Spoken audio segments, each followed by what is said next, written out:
have the funds, you can't give us. But if you feel that the VCs are nuisance, you want to pay us out, buy us out, I'll be happy, you know, because sometimes it doesn't work. Then we just get back with maybe 20% returns or whatever, you know. It does happen. But I think it's, as a VC, we are business builders, you know. We cannot say this problem, we run away, you know. So we have to continue. I mean, we have the case where this CEO, founder CEO, couldn't get along with his two other founder CEO, you know. So we were wondering why, you know, initially they all got along very well, but we pulled one of them to be the CEO. But because he was not very good, he didn't get the respect from his fellow colleagues, right? So we tried, give him chance, ask him to go back, and we knew at some point it couldn't work because his other founders had no respect for him, you know. So actually we replaced him, you know.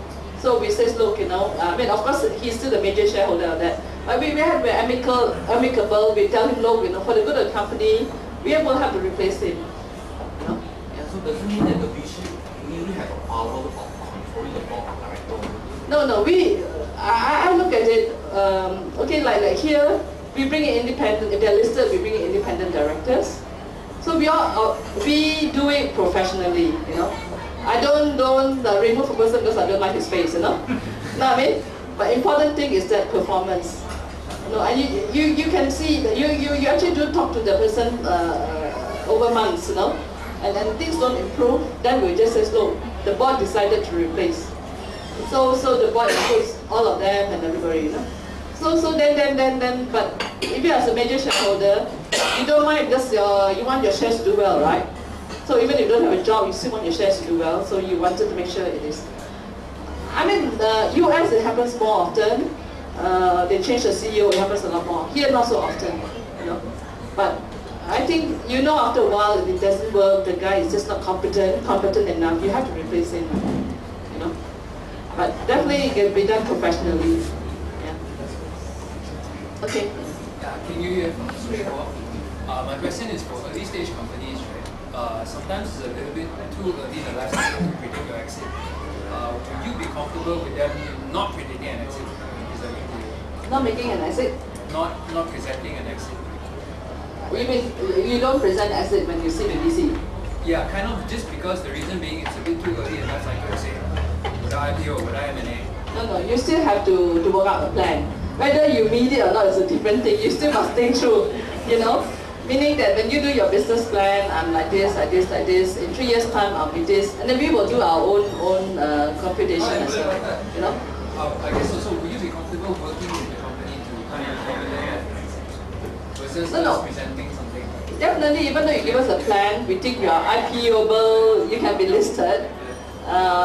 When it comes then, you know, it's very dynamic out there, the environment, you know. Sometimes the market changes, anything. So there are a lot of hiccups along the way, you know.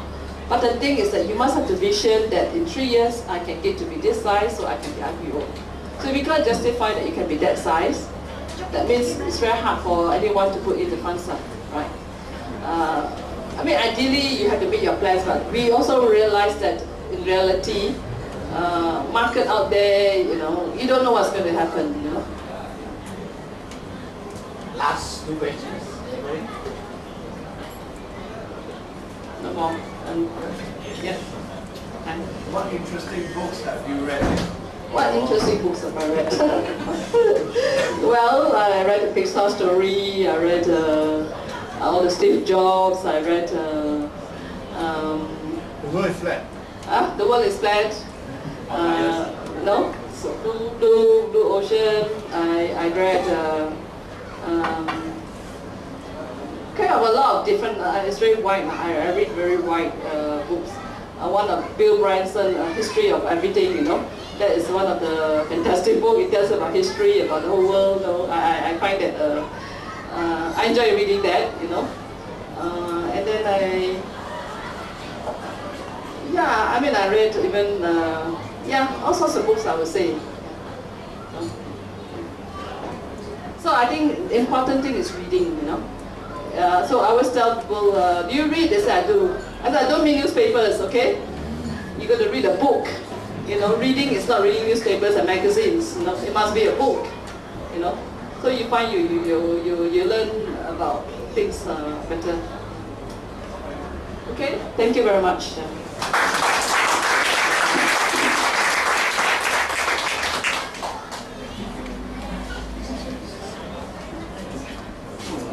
Thank you very much, Kwee.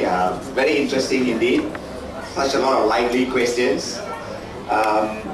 Just a couple of things to say before we wrap up.